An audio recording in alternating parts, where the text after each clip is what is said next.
وجعل الجنة للمؤمنين والمسلمين أي للسنيين مستقرا ومقاما وجعل النار للكافرين والمشركين والوهابيين والنجديين عذابا وغراما.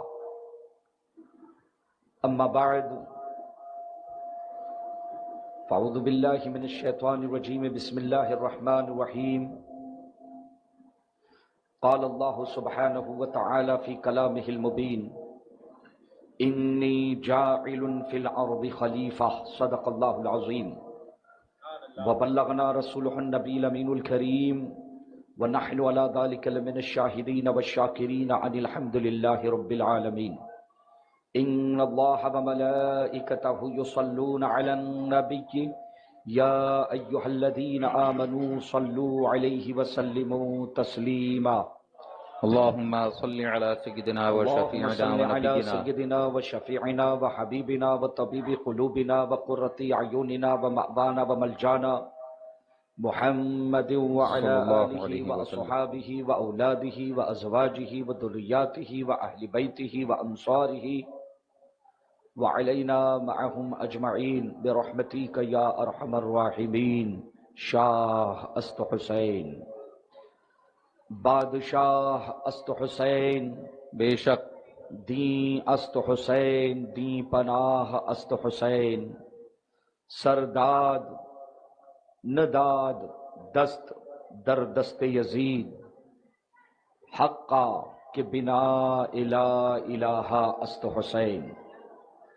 اور قتل حسین اصل میں قتل یزید، قتل حسین اصل میں مرگ یزید ہے، قتل حسین اصل میں مرگ یزید ہے. اسلام زندہ ہوتا ہے ہر کربلا کے بعد، اور دشت کربلا کو عرش کا زینہ بنا دیا، دشت کربلا کو عرش کا زینہ بنا دیا، جنگل کو مصطفیٰ کا مدینہ بنا دیا. اور آیا جو قیدی سامنے تو حر بنا دیا، آیا جو قیدی سامنے تو حر بنا دیا، تو نے حسین مرنے کو جینا بنا دیا. وفا کیش ہے اور در سے وفا دیتا ہے، وفا کیش ہے اور در سے وفا دیتا ہے. دین پہ آ جائے تو گھر بار لٹا دیتا ہے، دین پہ آ جائے تو گھر بار لٹا دیتا ہے. نہ مسجد میں نہ بیت اللہ کی دیواروں کے سائے میں کچھ نمازیں ایسی ہوتی ہیں جن نمازوں کو جن سجدوں کو سجدے عشق سے تعبیر کیا جاتا ہے، نماز عشق کہا جاتا ہے. کہتے ہیں کہ وہ نمازیں مسجدوں میں نہیں پڑھی جاتی بلکہ کربلا جیسے، بدر و حنین جیسے میدانوں میں ادا کی جاتی ہے. نہ مسجد میں نہ بیت اللہ کی دیواروں کے سائے میں نماز عشق ادا ہوتی ہے تلواروں کے سائے میں. عزیزان گرامی، شب عاشور ہے. آج کی اس مقدس رات کو تاریخ اسلام میں کئی اہمیتیں حاصل ہے. آج ہی رات میں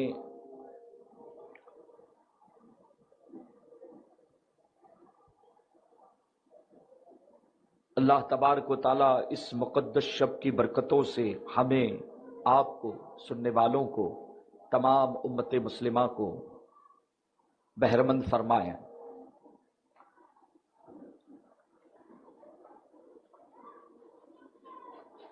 ایک محرم سے مسلسل تاریخ اسلام کی کئی اوراق، تاریخ اسلام کے کئی اوراق کی، تاریخ اسلام کے کئی پہلوؤں کو اجاگر کیا جاتا رہا. سنتے رہے، سنانے والے سناتے رہے.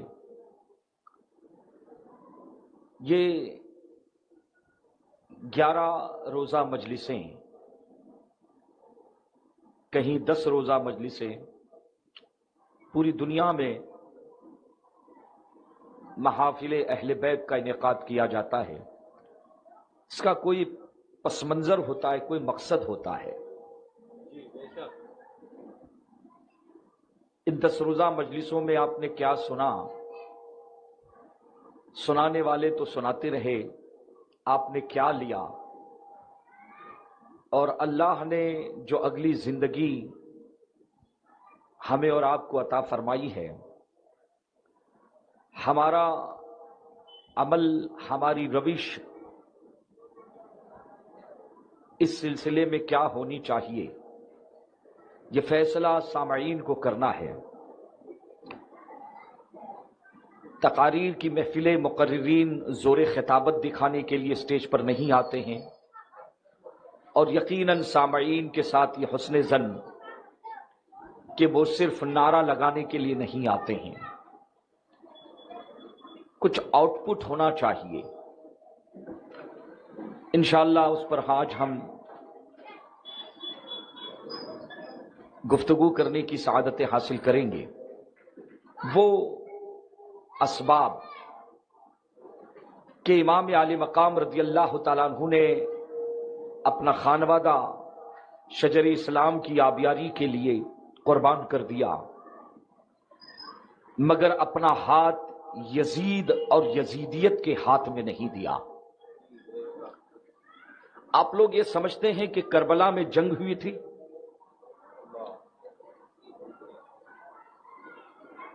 مورخین لکھتے ہیں کربلا میں جنگ تھی، لیکن کربلا کا تجزیہ ذرا اس انداز میں بھی کیا جا سکتا ہے کہ حقیقی معنوں میں دیکھا جائے تو کربلا میں جنگ نہیں ہوئی تھی، جنگ ٹکر اور برابری میں ہوتی ہے۔ کہاں وہ 22,000 تلواریں اور کہاں یہ 72 جانثار اور اہل بیت اطہار کے شہزادے۔ جو جنگ کے لیے جاتا ہے وہ اپنے 6 ماہ شہزادے کو لے جنگ کرنے کے لیے لے کر نہیں جاتا ہے، اپنی بہنوں کو، اپنی بیٹیوں کو اور اپنی ازواج کو لے کر۔ کربلا میں جنگ کہاں تھی؟ کربلا میں ایثار تھا، کربلا میں استقامت تھی، کربلا میں صبر تھا، کربلا میں امتحان تھا۔ امام حسین کو ان کے نانا نے ان کے بچپن میں ایک پرچہ بنا کر دیا تھا کہ شہزادے حسین، میرے دین کی آبرو سن ہجری 61 میں تمہارے ہاتھوں میں ہوگی۔ یہ پرچہ ہے اور اس پرچے کو اپنے لہو سے تمہیں پر کرنا ہے۔ کہیں علی اکبر بھی دینا پڑے گا، کہیں قاسم بھی دینا پڑے گا،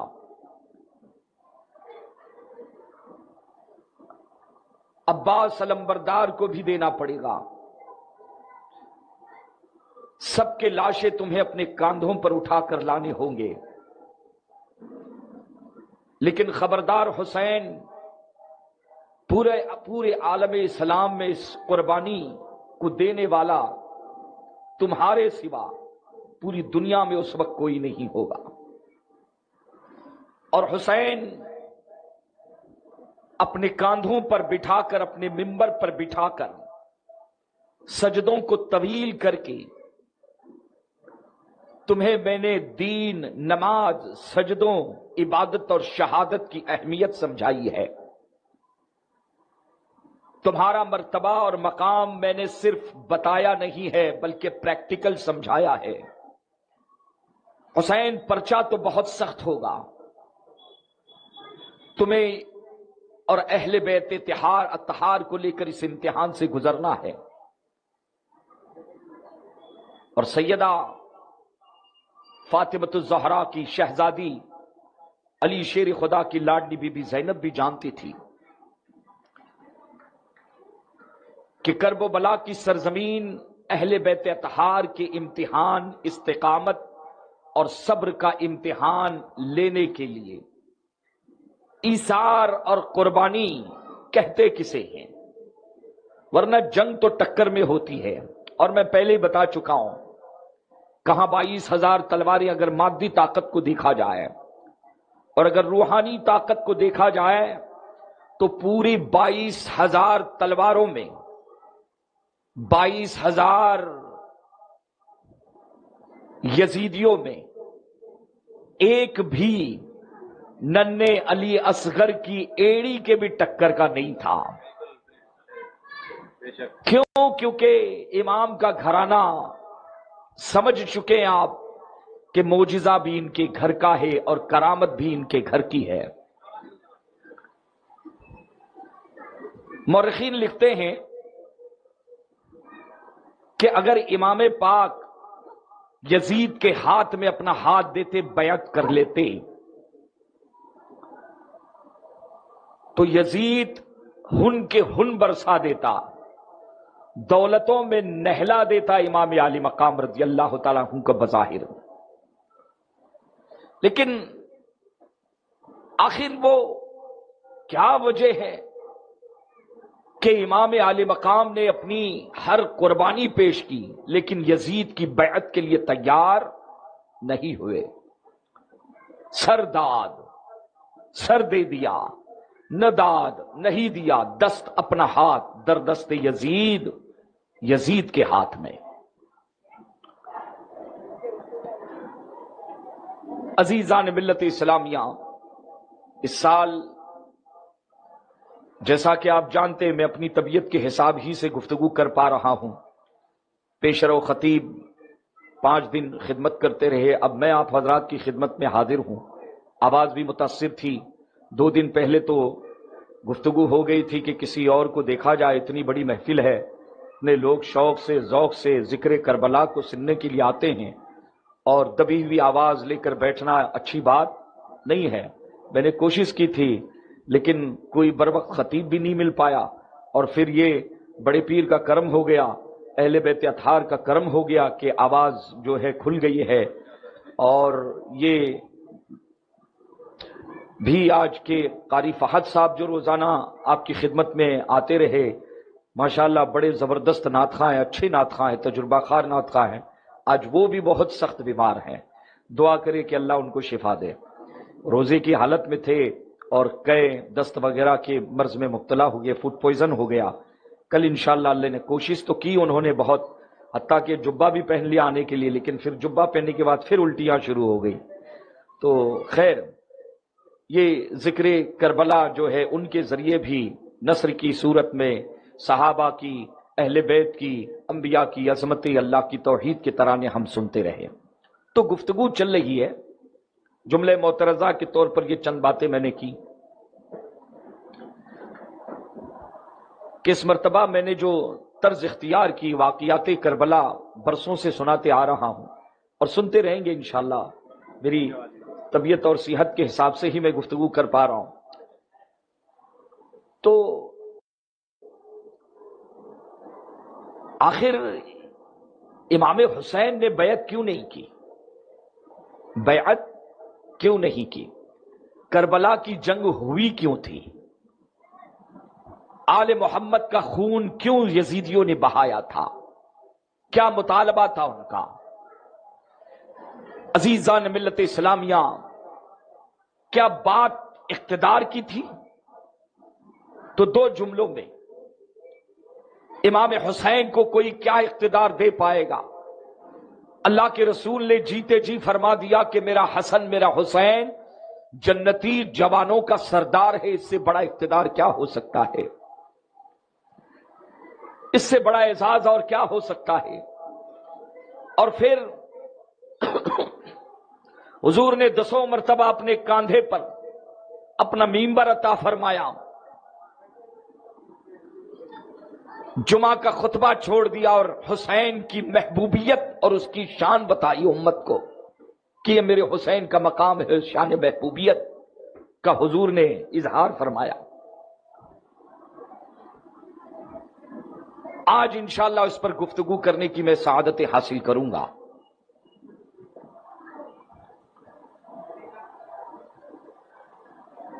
اللہ تبارک و تعالی نے قرآن مجید میں ارشاد فرمایا ہے انی جاعل فی الارض خلیفہ. روئے زمین پر حضرت آدم علی نبینا علیہ الصلوۃ والتسلیم انسانوں کے تمام انسانوں کے باپ اللہ کے نبی حضرت آدم علیہ السلام بعثت کے اعتبار سے پہلے نبی ہے. اللہ فرما رہا ہے قرآن میں انی جاعل فی الارض خلیفہ کہ زمین میں اپنی خلافت قائم کرنے جا رہا ہوں. بس یہی سے خلافت کا آغاز ہو گیا. خلافت کا آغاز ہو گیا. حضرت آدم علیہ نبینا علیہ الصلوۃ والتسلیم بعثت کے اعتبار سے اللہ کے پہلے نبی اور پہلے خلیفہ ہیں، اور پورے دنیا کا دارالخلافت جانتے ہیں کہاں ہیں آپ؟ پوری دنیا کا پہلا اسلامی دارالخلافت میر عبد الواحد بلگرامی رحمت اللہ علیہ تحریر فرماتے ہیں کہ پوری دنیا کا سب سے پہلا اسلامی دارالخلافت ہندوستان ہے. پہلا دارالخلافت ہندوستان ہے. الشمامۃ العنبریہ میں آپ تحریر فرماتے ہیں. وہ کیسے کہ اللہ نے فرشتوں میں فرمایا کہ فرشتوں روئے زمین پر اپنی خلافت قائم کرنے جا رہا ہوں، میری معرفت کے لیے، میری پہچان کے لیے، میری عبودیت اور ربوبیت کے اظہار کے لیے، میرے نظام کو دنیا میں قائم کرنے کے لیے سب سے پہلا انتخاب بعثت کے اعتبار سے حضرت آدم علیہ السلام ہے. اور آدم علیہ السلام دنیا میں بے اتفاق اکثر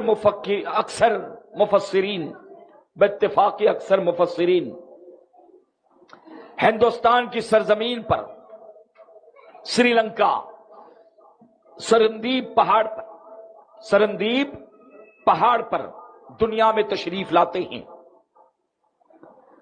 تنہا نہیں آئے، نور محمدی صلی اللہ تعالی علیہ وسلم کو اپنے ساتھ لے کر. تو پہلا خلیفہ حضرت آدم علیہ السلام. اور کہاں آیا؟ اس لیے علامہ عبد الواحد بلگرامی رحمت اللہ علیہ تحریر فرماتے ہیں دنیا کا سب سے پہلا دارالخلافت اسلام کا کہتے ہیں ہندوستان کی سرزمین ہے. کتنا پرانا رشتہ ہو گیا.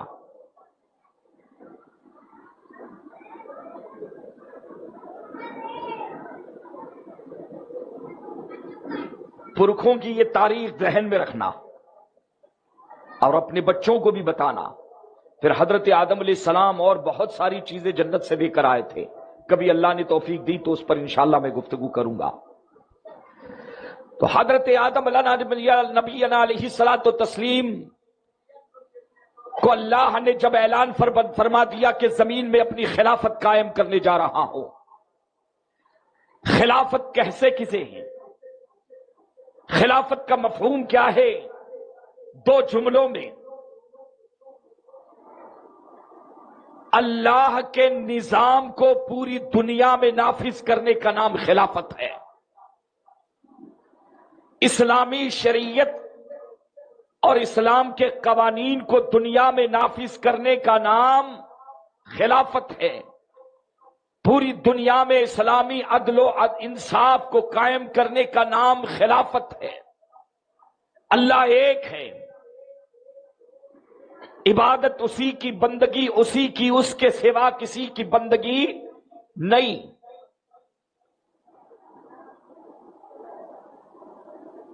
اللہ نے انسانوں کی ہدایت کے لیے یکے بعد دیگر نبیوں کو بھیجا اور نبیوں کے ساتھ قانون بھی بھیجا، نصاب زندگی اور نصاب بندگی بھی دے کر بھیجا. جیسے آج قرآن مجید ہے امت محمدیہ کے لیے، تو قرآن کے آئین کو پوری دنیا میں نافذ کرنے کا نام خلافت ہے. جہاں خلافت ہوگی وہاں عدل اور انصاف ہوگا، لوٹ کھسوٹ نہیں ہوگی، چوری نہیں ہوگی، ڈکیتی نہیں ہوگی، گناہ نہیں ہونا چاہیے، حرام کاروں کا یا حرام کاموں کا بازار نہیں ہونا چاہیے، عدل اور انصاف۔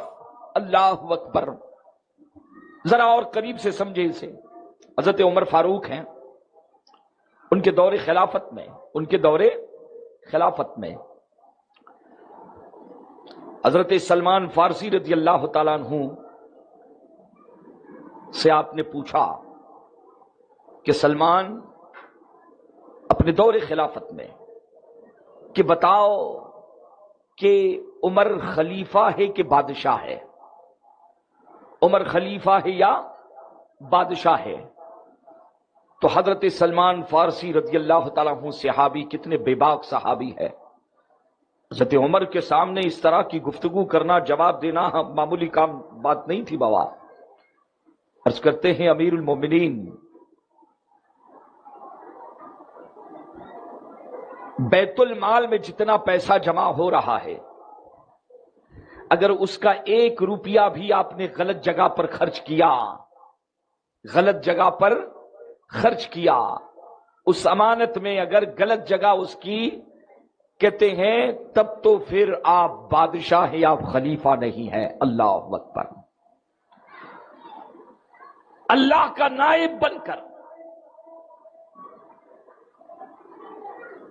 اللہ کے نظام کو، عدل و انصاف کو پوری دنیا میں نافذ کرنے کا نام خلافت ہے۔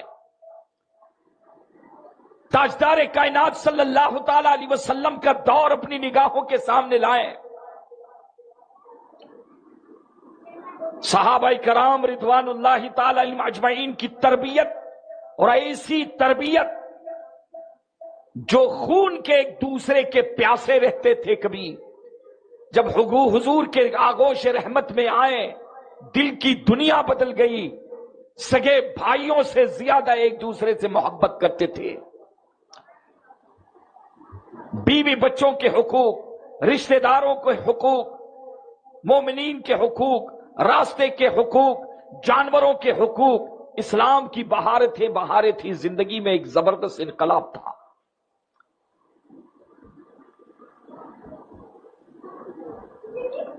ایسے ماحول میں تاجدار کائنات صلی اللہ تعالی علیہ وسلم نے صحابہ سے ارشاد فرمایا تھا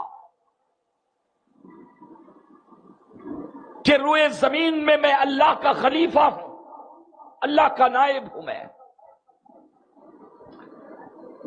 اب یہ سلسلہ آگے بڑھنا ہے تو حضور نے صحابہ کو ایک بات مختلف الفاظ میں کئی مرتبہ، اور قرآن نے بھی تاکید فرمائی ہے۔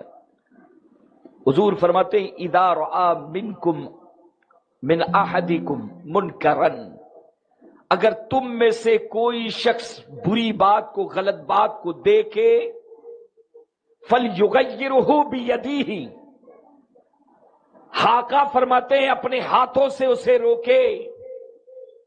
اگر میرے دین میں اگر کوئی اختراع کرے، نئی بات پیدا کرے، کوئی بدعت پیدا کرے، یا قرآن کے خلاف کوئی نظام لے کر آئے، اللہ کے احکامات کے خلاف اگر کوئی نظام لے کر آئے، تو آقا نے صحابہ کو تاکید فرمائی تھی فَمَنِ اسْتَطَاعَ مِنْكُمْ، تم میں جو طاقتور ہو، فَلْيُغَيِّرْهُ بِيَدِهِ، اپنے ہاتھ سے روکے۔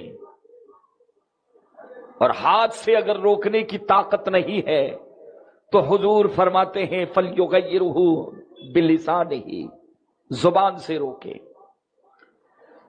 اور اگر اس پر بھی قادر نہیں تو آقا فرماتے ہیں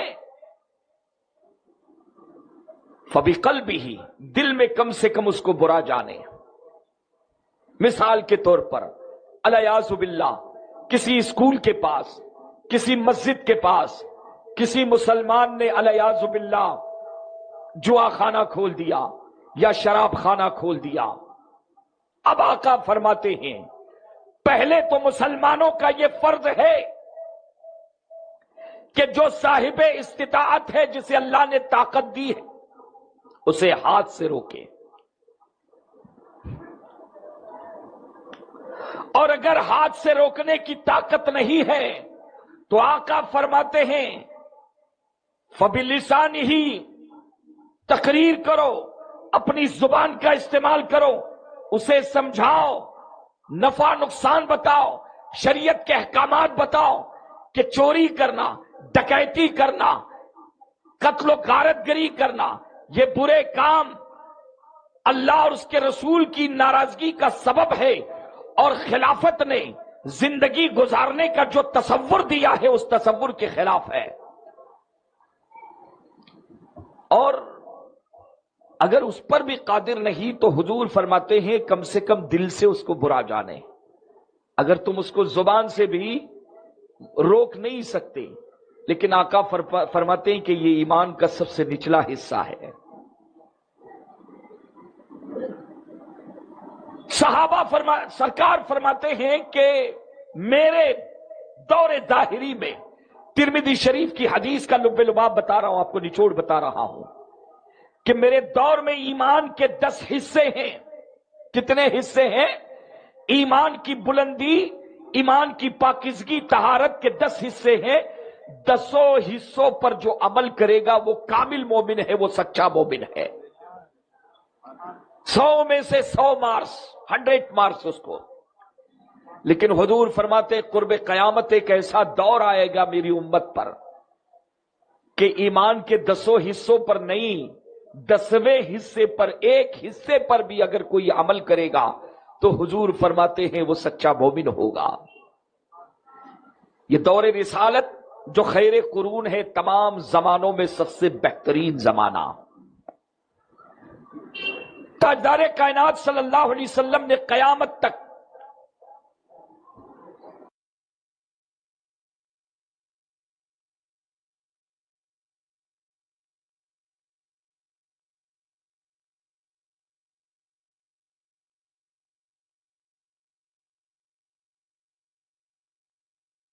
ہونے والے تمام معاملات کی خبر صحابہ کرام کو دی تھی، کہیں کسی کو اجمالاً کہیں ہے، ہر فتنے کی خبر دی تھی۔ اب دیکھیں جہاں سرور کائنات صلی اللہ تعالی علیہ وسلم دنیا میں نظام خلافت کو تقویت پہنچانے کے لیے، خلافت کے نظام کو عروج تک کمال عطا کرنے کے لیے تشریف لائے، اور آپ نے اس نظام خلافت کی بنیاد اتنی ٹھوس اور اتنی مضبوط کہ حضرت ابوبکر صدیق کا دور خلافت آتا ہے۔ منہاج نبوت پر مکمل طور پر اللہ کے رسول کی پیروی میں 100% حضرت ابوبکر صدیق رضی اللہ تعالیٰ عنہ کی دور خلافت۔ حضور کے وصال ظاہری کے بعد حضور کے پہلے جانشین حضرت ابوبکر صدیق عنہ کا دور خلافت آتا ہے۔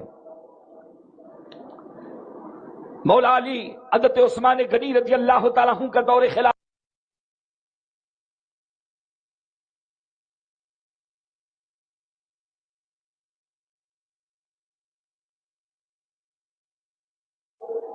یہ حضرت ابو سعید خدری فرماتے ہیں۔ ایک اب آئے امام بخاری نے بخاری شریف میں ایک باب باندھا ہے، ہلاکت امتی علی یدی اغیلمت صفحاء، ایک چیپٹر، ایک عنوان جو ہے، ہیڈنگ لگائیے ہے کہ امت کی ہلاکت ہوگی نوجوان لونڈوں کے ہاتھوں پر، کچھ لونڈوں کے ہاتھوں پر، اور اس باب کے ضمن میں آپ نے کچھ حدیثیں نقل فرمائی ہے۔ تو بخاری شریف، فتح الباری شرح بخاری اور مرقات شرح مشکات، عینی شرح بخاری کے حوالے سے ایک نچوڑ پیش کر رہا ہوں، اسے آپ ذہن میں رکھیں۔ عزیزان ملت اسلامیہ، تاجدار کائنات صلی اللہ تعالی علیہ وسلم کے ایک صحابی بخاری شریف اور فتح الباری میں آتا ہے، جن کا نام حضرت ابو ہریرہ تاریخ اسلام میں حضرت ابو ہریرہ سے مشہور ہیں، صاحب سر صحابی ہیں. ان محافل میں آپ نے کئی مرتبہ ان کا تذکرہ سنا ہے. یہ صاحب سر صحابی ہے. ان کو کچھ اسرار حضور نے بتائے تھے، کچھ بھید، کچھ حالات تمام صحابہ کو خبریں جن کو بتا دیا سرکار نے بتا دیا. تو حضرت ابو ہریرہ کے حوالے سے روایتوں میں آتا ہے، بخاری اور شرح بخاری میں آتا ہے، کان فی یمشی السوقی ویدعو اللہ سبحانہ وتعالی، بازار میں چلتے تھے اور بازار میں ہمیشہ چلتے وقت ایک ہی دعا کرتے تھے، اللہم انی اعوذ بک من راس الستین. بعد روایتوں میں آتا ہے اللہم لا تدرکنی سنہ 60، اور بعد روایتوں میں اعوذ بک من امارۃ الصبیان، کہ میں لونڈوں کی حکومت سے اور 60 ہجری 60 کے فتنوں سے اللہ سے پناہ مانگتا ہوں. بلکہ وہ ترغیب دیتے تھے کہ مدینہ والوں تعودو،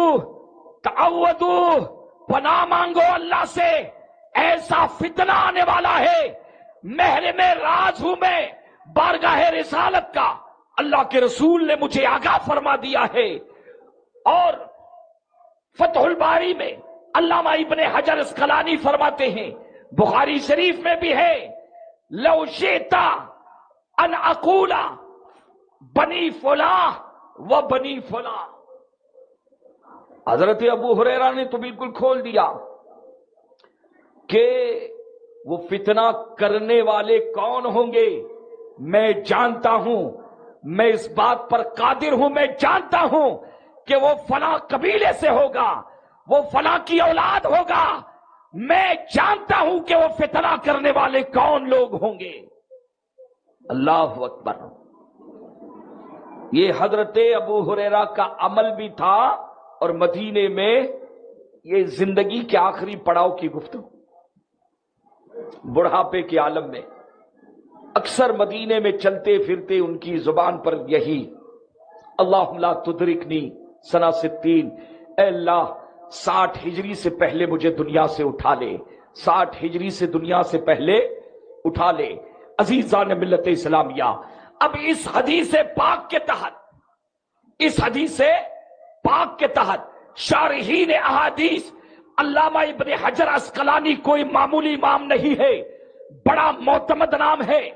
اور آپ فرماتے ہیں کہ اس فتنے سے مراد کوئی اور فتنہ نہیں بلکہ بنی امیہ کے لونڈوں کا فتنہ ہے. ان میں سے ایک یزید ابن امیر معاویہ ہے، ایک یزید کا فتنہ ہے، اور ابن زیاد کا فتنہ ہے، ابن سعد کا فتنہ ہے. اسی فتنے کی طرف اللہ کے رسول نے اشارہ فرمایا ہے. محدث عبدالحق دہلوی، ہندوستان کی تاریخ کا ایک معتمد نام، چاہے سنی ہو چاہے وہابی ہو، اتنا معتمد نام ہے کہ علم حدیث میں اگر ان کا نام، اس فن میں اگر نام نکال دیا جائے تو کسی کی سند حضور تک نہیں پہنچتی ہے، اتنا معتمد نام ہے. مشکات شریف کی آپ نے فارسی میں شرح تحریر فرمائی ہے، نام ہے اشیعۃ اللمعات شرح مشکات، اشیعۃ اللمعات، لمعات شرح مشکات. اس میں ایک حدیث پاک کو آپ نقل فرماتے ہیں، بڑا معتمد قلم ہے، بڑا غیر جانبدار قلم ہے. آپ ایک حدیث پاک نقل فرماتے ہیں کہ اللہ کے رسول صلی اللہ تعالی علیہ وسلم فرماتے ہیں کہ میں نے خواب دیکھا. ایک تو ہوتا ہے کہ ہم خواب دیکھیں، کوئی مسلمان خواب دیکھے کہ حضور تشریف لائے ہیں، اور ایک یہ ہے کہ حضور بتا رہے ہیں کہ میں نے خواب دیکھا کہ میرے ممبر یعنی مسجد نبوی کے ممبر پر بندر کھیل رہے ہیں، بندر کھیل رہے ہیں. آپ اس کا ترجمہ کرنے کے بعد اس کی شرح لکھتے ہوئے تحریر فرماتے ہیں، اس خواب کی تعبیر یہ تھی، تاجدار کائنات نے وضاحت فرمائی ہے، کہتے اس خواب کی تعبیر یہ تھی کہ سن ہجری 60 کے بعد یزید پاکھنڈی اور یزید کی جو گنڈا گردی اور یزید جو مسجد نبوی کے ساتھ بے حرمتی کرے گا، شریعت کی دھجیاں اڑائے گا، اللہ کے رسول نے اسی کے بارے میں جو ہے یہ اشارہ دیا ہے۔ یہ جوڑتے چلے آپ، اسے سمجھنا۔ آج ہو سکتا ہے تاریخی کبھی کوئی ایسی گفتگو ہوتی ہے، ذرا خشک گفتگو ہوتی ہے، کیونکہ ہمارے یہاں کے ہندوستان کے مسلمان جو ہے نا، وہ کرامتوں کے سننے کے بہت عادی ہو گئے ہیں۔ کرامتیں برحق ہے، سننا چاہیے، دل کو خوشی ملتی ہے، دل کو جلا ملتی ہے، ایمان کو تقویت ملتی ہے، لیکن یہ تاریخ ہمارے بچوں کو، بچیوں کو، سب کو معلوم ہونا بہت ضروری ہے۔ یا تو پھر یہ کہ یہ پڑھو وہ پڑھو، اعلی حضرت لکھتے ہیں نا کہ وہ تو نہایت سستا سودا بیچ رہی ہیں جنت کا، ہم مفلس کیا مول چکائیں، اپنا ہاتھ تو خالی ہے۔ بات بات پر جو ہے یہ کرو جنت ملے گی، وہ کرو جنت ملے گی۔ انشاءاللہ جنت تو ہے ہی اہل سنت کے لیے۔ جنت یہ گھر جو ہے کس کے لیے ہے؟ مومنین اور مومنات کا گھر ہے۔ اللہ کے فضل و کرم سے اور اس کی عطا سے انشاءاللہ ہم ضرور داخل جنت ہوں گے۔ اللہ کا فضل اور کرم، سرکار کا کرم شامل حال انشاءاللہ ہوگا۔ لیکن یہ تاریخ ذرا یہ نچوڑ آپ جوڑتے چلے، میں ایک نتیجے پر پہنچوں گا اخیر میں۔ تو حضرت ابو ہریرہ فرماتے ہیں کہ سن ہجری 60 کے بعد اللہ کے رسول نے مجھے اشارہ دیا اور بتایا کہ پناہ مانگنا، ایسے فتنے پیدا ہوں گے، ایسی بربریت، دین کا جنازہ نکالا جائے گا۔ اب آپ سوچیں، صحابہ دعا کر رہے ہیں کہ اللہ دنیا سے اٹھا، کیونکہ رسول نے، صحابہ جانتے ہیں کہ رسول نے جس فتنے کے بارے میں بتایا ہے وہ فتنہ غیر معمولی فتنہ ہوگا، دل دہلانے والا فتنہ ہوگا، زیر اور صبر کرنے والا فتنہ ہوگا۔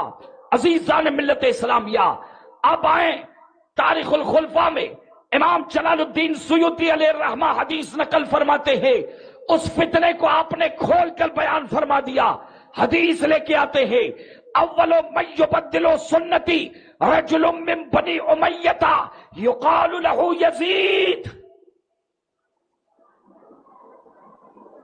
حضور کی حدیث لے کر آئے آپ کہ بنی امیہ میں ایک ایسا شخص پیدا ہوگا جس کا نام یزید ہوگا، یقال له یزید۔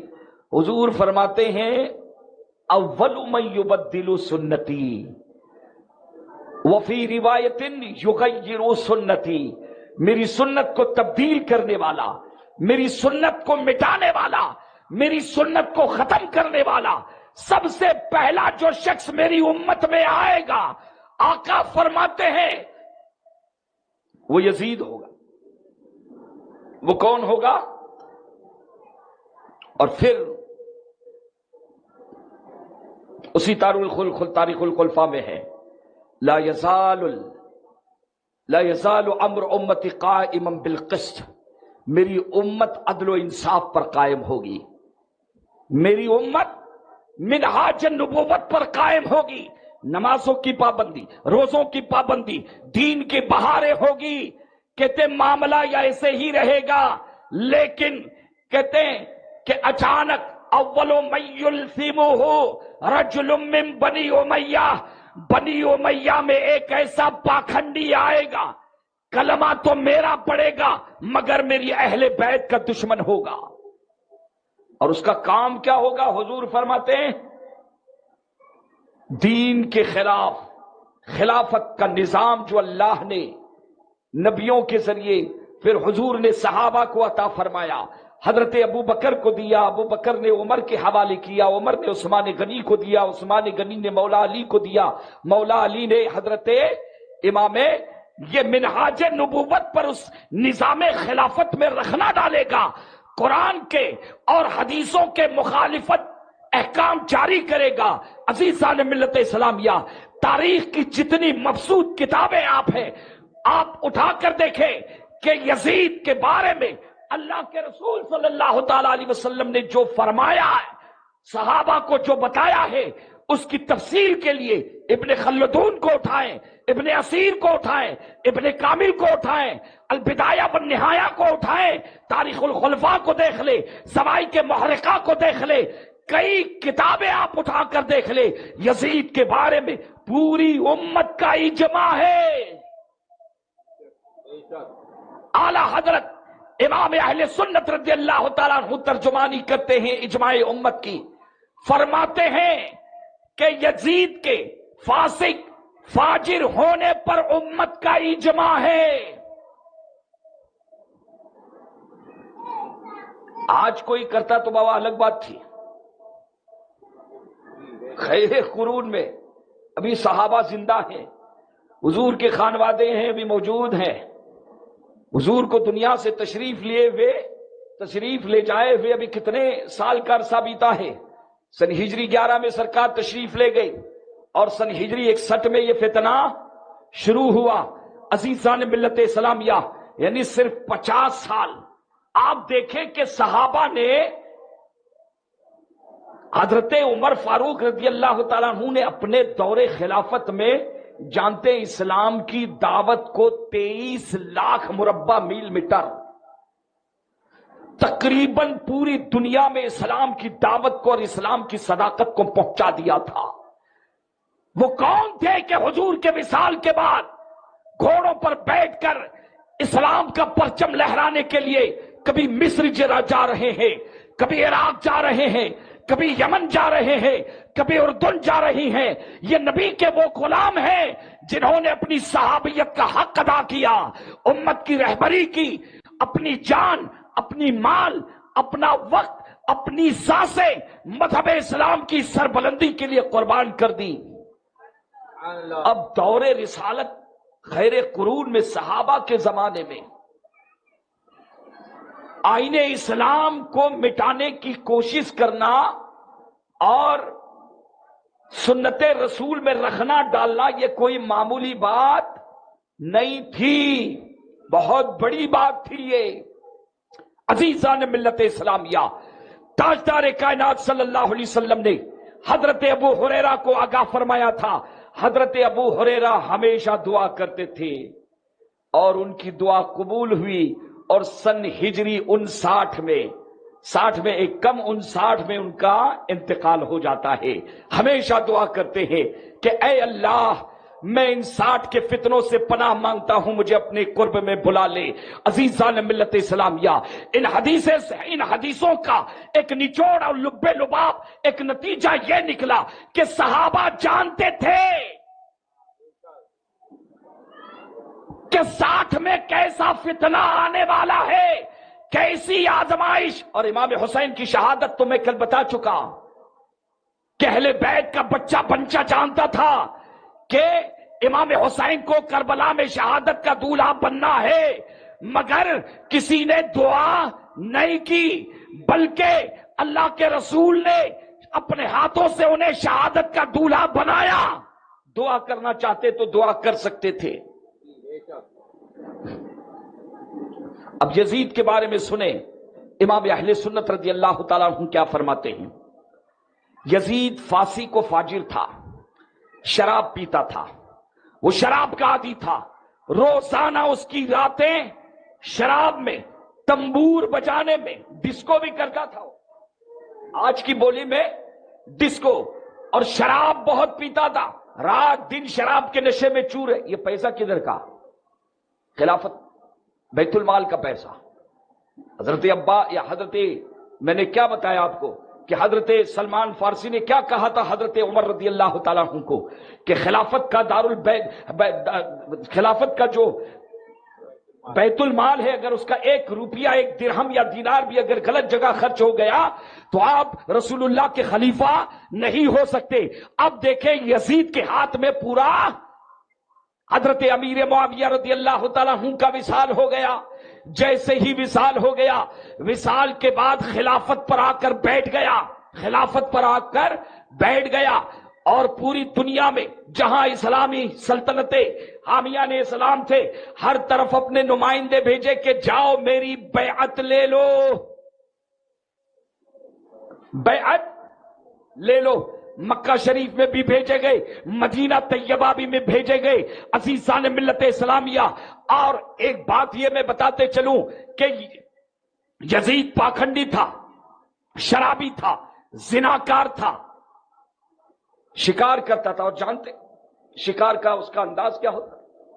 بندروں کو ساتھ لے کے جاتا تھا، اور بندروں کو ان کے سروں پر سونے کی ٹوپیاں بنوائی تھی، اور بندروں کو نچاتا تھا۔ کوئی بندر مر جاتا تھا تو کتے بہت پالنے کا شوق تھا، ریچھوں کو آپس میں لڑاتا تھا، بندروں کی بھی کشتی کراتا تھا، عجیب شوق پال کر رکھے تھے۔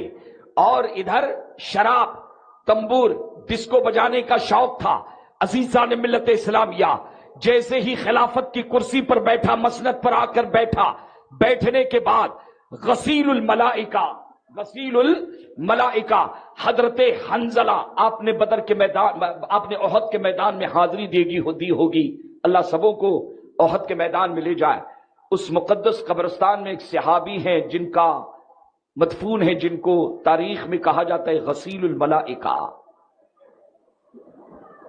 احد کی جنگ میں آپ شہید ہوئے تھے، ان کی لاش نہیں مل رہی تھی تو ڈھونڈنے لگ گئے۔ اللہ کے رسول نے فرمایا زمین پہ کیا دیکھتے ہو؟ بلندی کی طرف، آسمان کی طرف دیکھو کہ فرشتے میرے صحابی کی لاش کو اوپر لے گئے اور جنت کے پانی سے انہیں غسل دیا جا رہا ہے۔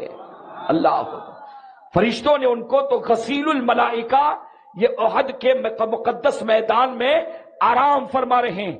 جلیل القدر صحابی ہیں، ان کے شہزادے حضرت عبداللہ، ان کے بارے میں روایتوں میں آتا ہے کہ جب انہیں پتا چلا کہ یزید زانی ہے، یزید فاسق ہے، یزید شراب خور ہے، یزید سود کے نظام کو اس نے بڑھاوا دیا ہے، نمازوں کی پابندی نہیں کرتا، نمازوں کی پابندی اٹھ چکی ہے، اور دین کو اتنا، لوگوں کو اتنا کھلی چھوٹ دے دی ہے کہ بیٹھا تو ہے خلافت کی جو ہے کرسی پر، مسند خلافت پر تو بیٹھا ہے، بیٹا ماں سے شادی کر رہا ہے، بیٹا سگی بہن سے شادی کر رہا ہے۔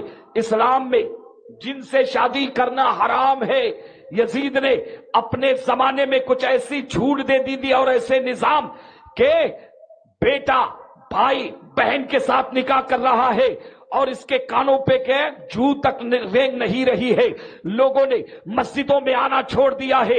عزیزان ملت اسلامیہ، حضرت غسیل الملائکہ کے شہزادے حضرت عبداللہ فرماتے ہیں کہ کہتے ہیں خرجنا علی یزید حتی خفنا ان نرما من السماء بالحجارت بالسماء، ہمیں ڈر محسوس ہوا کہ یزید کھلے عام اتنی شریعت کی دھجیاں اڑا رہا ہے، اتنی دین کی پامالی کر رہا ہے کہ اگر اس کے خلاف اب ہم کھڑے نہ ہوئے تو کہیں اللہ آسمان سے ہم پر پتھروں کی بارش نہ کر دے کہ تم خاموش کیوں رہے۔ اور حضور کیا فرماتے ہیں؟ من رآ منکم، کہتے تم میں سے اگر کسی منکر کو، بری بات کو دیکھے تو اپنے ہاتھ سے روکے۔ یہ حضرت غسیل الملائکہ کے شہزادے حضرت عبداللہ کا سٹیٹمنٹ ہے کہ اتنا بے زور ہو گیا تھا اور بے لگام ہو گیا تھا کہ کھلے عام حرام کام کر رہا ہے، زناکاری کا عادی ہو چکا ہے، اور خیر قرون میں، دور رسالت میں، دور صحابہ میں، جبکہ رسول اللہ کے شہزادے امام حسین بقید حیات ہیں، کوئی معمولی بات نہیں تھی۔ اور ایک دوسرا نقطہ ذہن میں رکھیں، حضرت امیر معاویہ رضی اللہ تعالیٰ عنہ کی ذات تو مسلم ہے کیونکہ وہ صحابی ہیں، اس کے باپ ہیں، والد ہیں اس کے، لیکن ایک کہاوت مشہور ہے کہ ولی کے پیٹ میں شیطان، ولی کے پیٹ میں شیطان۔ صحابہ کے بارے میں جو اہل سنت کا موقف ہے اسے ذہن میں رکھے۔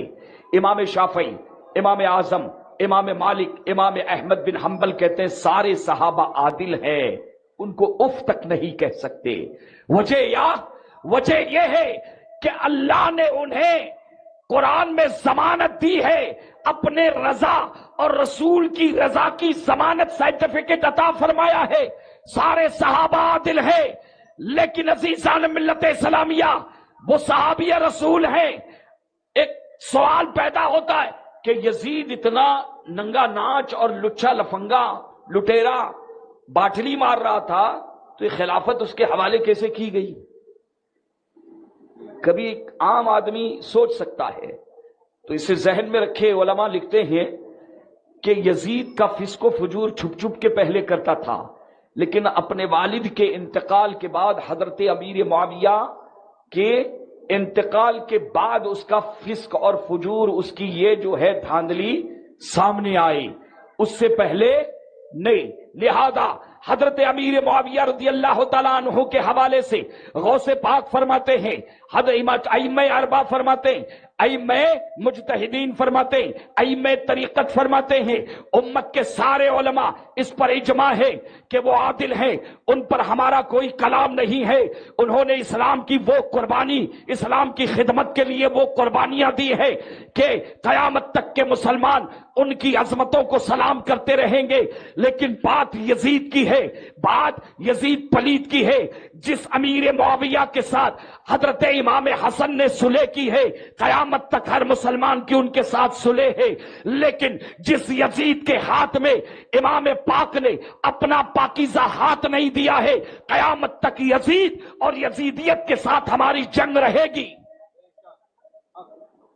ایک طرف تو یہ، اب آپ سوچیں کہ یزید کے حوالے سے ساری امت کا اجماع، اعلی حضرت رضی اللہ تعالیٰ عنہ سے جب پوچھا گیا تو فرماتے ہیں، شافعی مالکی حنبلی تمام مذہب کی آپ نے ترجمانی کی ہے، فرماتے ہیں کہ یزید کافر ہے کہ مسلمان؟ اعلی حضرت سے پوچھا گیا، تفسیری سوال ہے، اس کے اعمال کے حوالے سے، ایمان عقیدے کے حوالے سے جب سوال ہوا تو فرماتے ہیں کہ ہم سکوت اختیار کریں گے۔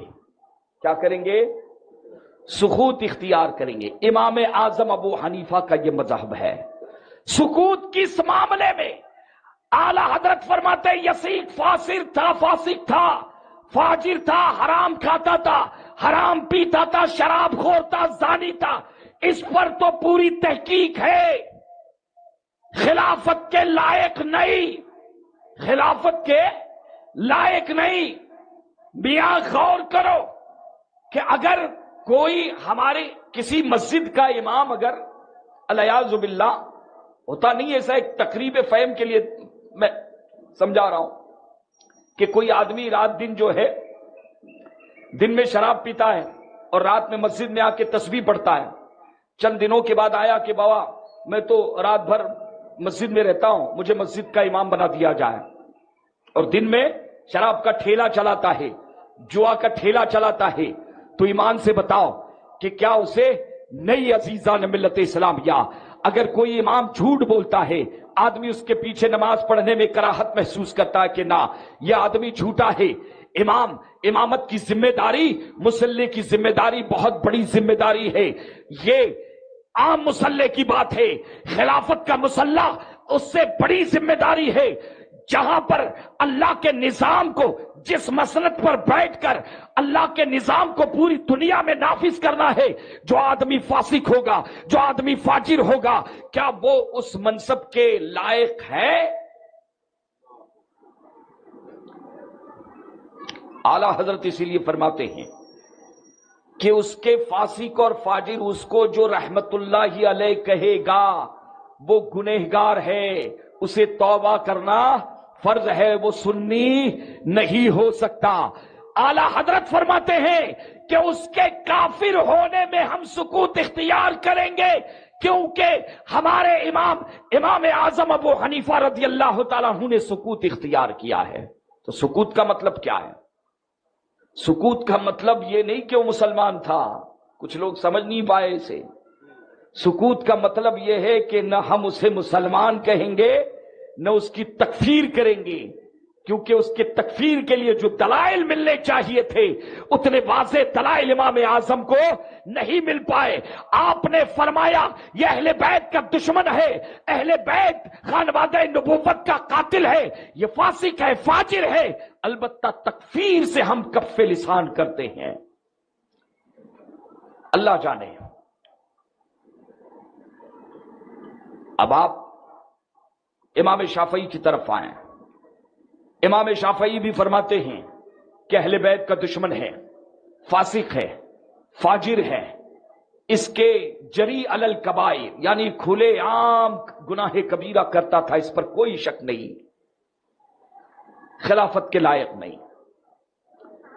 اب امام احمد بن حنبل کے پاس آئیں، میں نچوڑ لب لباب پیش کر رہا ہوں۔ امام احمد بن حنبل رضی اللہ تعالیٰ عنہ سے پوچھا گیا کہ یزید کے بارے میں، اس کے کفر کے بارے میں، یا اس کا نام لے کر اس پر لعنت بھیجنے کے بارے میں آپ کی تحقیق کیا ہے، آپ کا اجتہاد کیا ہے؟ امام احمد بن حنبل تحقیق فرماتے ہیں اور قلم اٹھاتے ہیں اور فرماتے ہیں میری تحقیق یہاں تک پہنچ چکی ہے کہ یزید کافر ہے، اسلام سے خارج ہے۔ یہ امام احمد بن حنبل کا فتویٰ ہے، جو حنبلی ہوگا انہی کے فتوے پر عمل کرے گا۔ اور سنیں، شافعی مذہب کے کئی جلیل القدر ائمہ نے یزید کا نام لے کر اس کی تکفیر بھی کی ہے اور اس پر لعنت بھیجنے کو جائز بھی کہا ہے۔ علامہ تفتازانی اپنی کتاب شرح عقائد میں تحریر فرماتے ہیں کہ یزید نے جو جرائم کیے ہیں، ان جرائم کو دیکھنے پڑھنے اور اس کی تحقیقات کے بعد کوئی ہمیں اس میں آر محسوس نہیں ہوتی کہ یہ آل رسول کا دشمن ہے، اس نے مسجد نبوی کی دھجیاں اڑائی ہے۔ عزیزان ملت اسلامیہ، امام عالی مقام اہل بیت اطہار کے شہزادوں کا بے دریغ اس نے خون ہی نہیں بہایا ہے۔ سنیں، نچوڑ پیش کر رہا ہوں کہ امام عالی مقام امام حسین رضی اللہ تعالیٰ عنہ کی جیسے شہادت ہوئی، شہادت کے بعد یزید کے حکم سے ابن عمر، ابن زیاد لعنت اللہ علیہما، ابن عمر نے اعلان کیا تھا کون ہے جو اپنے گھوڑوں سے حسین کے جسم نازنین کو روندے گا؟ کئی گھوڑ سروار آ گیا ہے۔ امام حسین کی شہادت کے بعد آپ کے جسم اطہر کو گھوڑوں کے ٹاپوں سے روندا گیا۔ ایک یزیدی آیا، یہ تاریخ سنے، خشک موضوع ہے۔ ایک یزیدی آیا، امام عالی مقام کا قمیص چوری کیا، کسی نے تلوار چوری کی، چور کمپنی تھی، کسی نے انگوٹی چوری کی، کسی نے امامہ شریف، جو امامہ شریف آپ باندھ کر کربلا کے میدان میں آئے، وہ امامہ آپ کے نانا جان محمد الرسول اللہ صلی اللہ علیہ وسلم کا دیا ہوا امامہ تھا۔ اللہ اکبر۔ اور تلوار ذوالفقار تھی، نیزہ جعفر طیار کا تھا، پٹکا حضور کے چچا کا تھا۔ آپ نے، وہ یزیدیوں نے سارے جانتے ہیں آپ کو بے آبرو کیا، آپ کا لباس آپ کے جسم نازنین سے اتارا گیا۔ آپ سوچے ذرا۔ اور اہل بیت اطہار کی جو شہزادیاں تھی، مورخین لکھتے ہیں کہ خیمے میں آگ لگائی گئی، آپ کے اہل بیت کے جو ساز و سامان وہاں موجود تھے انہیں لوٹا گیا، ان کے سروں سے، فاطمہ کی شہزادیوں کے سروں سے آنچل کو اور چادروں کو کھینچا گیا، انہیں قیدی بنا کر سب سے پہلے کوفہ کے بازار میں، کوفہ کے دربار میں سالم ابن زیاد لعنت اللہ علیہ کے دربار میں لے جایا گیا۔ اور جانتے ہیں کہ مورخین، میں نچوڑ پیش کر رہا ہوں، آج پورا جو ہے نچوڑ ہے، اسے توجہ رکھیں، آپ تاریخ جانیں کہ اہل بیت اطہار کی شہزادیوں کے ساز و سامان کو لوٹنے کے بعد انہیں ننگی پیٹوں پر بٹھایا گیا، ہاتھوں اور پیروں میں انہیں پابند سلاسل کیا گیا، انہیں رسیوں میں جکڑا گیا، بیڑیاں ڈالی گئی، حضرت امام زین العابدین کو بھی بیڑیوں میں ڈالا گیا۔ عزیزان ملت اسلامیہ، ایک تو مسافرت کا عالم ہے، مدینہ چھوڑ کر آئے ہیں، اور آپ کئی مرتبہ سن چکے ہیں کہ خطوط لکھ لکھ کے برایا تھا کوفہ والوں نے، جبھی سے مشہور ہے کوفی لا یوفی، کوفہ کبھی کوفہ والے کبھی وفا امام علی مقام کے والد مولا علی کو بھی دھوکے سے مارا گیا، کوفہ والے تھے، کوفہ کی سازش تھی۔ امام حسن کو شہزادے رسول کو زہر دیا گیا، زہر دینے والے بھی یہی کوفہ والے تھے۔ عزیزان ملت اسلامیہ، یزید کے ایما اور اشارے پر مورخین جو تحریر فرماتے ہیں امام حسن کو زہر دیا گیا تھا، اور آج خانوادہ نبوت کے شہزادوں کے جنازے اٹھائے گئے اور اعلان یہ کیا گیا کہ یہ باغی ہے، باغی، معاذ اللہ رب العالمین۔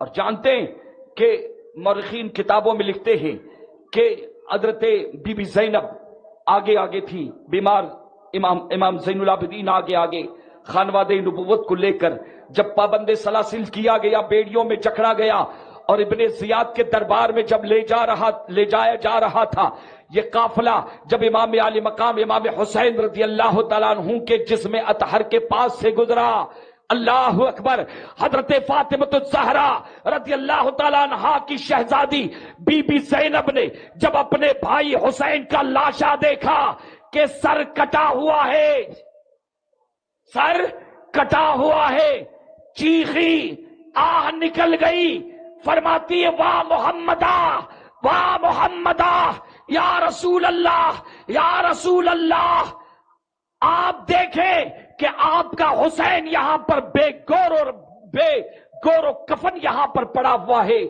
جس میں ناظرین پر دھول اٹی ہے اور ٹکڑے ٹکڑے کر دیا گیا ہے، اہل بیت اطہار کے شہزادوں کو ختم کر دیا گیا ہے، اور یا رسول اللہ، یہ آپ کے امتی جن سے آپ نے اپنی اہل بیت کی محبت کا مطالبہ کیا تھا، انہوں نے، کوفہ والوں نے ہمیں کوفہ بلا کر مہمان بنا کر ہمارے ساتھ کیا سلوک کیا ہے۔ واہ محمدہ، اپنے جد کریم، اپنے نانا جان صلی اللہ تعالی علیہ وسلم کو روداد سنا رہی تھی۔ طرفہ، جب یہ قافلہ وہاں سے گیا ہے، اب جانتے ہیں امام حسین کے سر اقدس کو کاٹ کر نیزے پر چڑھایا، شہزادوں کے سر، اسی طرح سے جانثاروں کے سر، اور یہ قافلہ اب سوئے کوفہ چلا، ابن زیاد کے دربار میں۔ جب کوفہ میں پہنچے ہیں تو وہاں شور بکا ہوا، اللہ اکبر کے باغیوں کے سر آئے ہیں، جنہوں نے یزید کی حکومت کے ساتھ معاذ اللہ بغاوت کی تھی، جنہوں نے یزید کی بیعت نہیں کی تھی، ان کے سروں کو لایا گیا ہے، انہیں کیفر کردار تک پہنچایا گیا ہے۔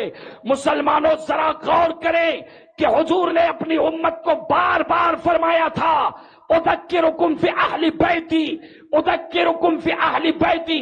ایسا لگتا ہے حدیث کے یہ جملے اسی طرف جو ہے اشارہ فرما رہے ہیں کہ میرے اہل بیت کا خیال رکھنا، ان کے ساتھ زیادتی ظلم مت کرنا۔ عزیزان ملت اسلامیہ، اہل بیت تو بہت دور کی بات ہے، ہمارے علماء لکھتے ہیں لحوم العلماء مسمومۃ، کچھ لوگوں کو، علماء کو ڈسنے کی بہت عادت ہوتی ہے، سیدوں کو بھی کچھ لوگوں کو عادت ہوتی ہے ڈسنے کی، یہ شقاوت ہے، شقاوت۔ علماء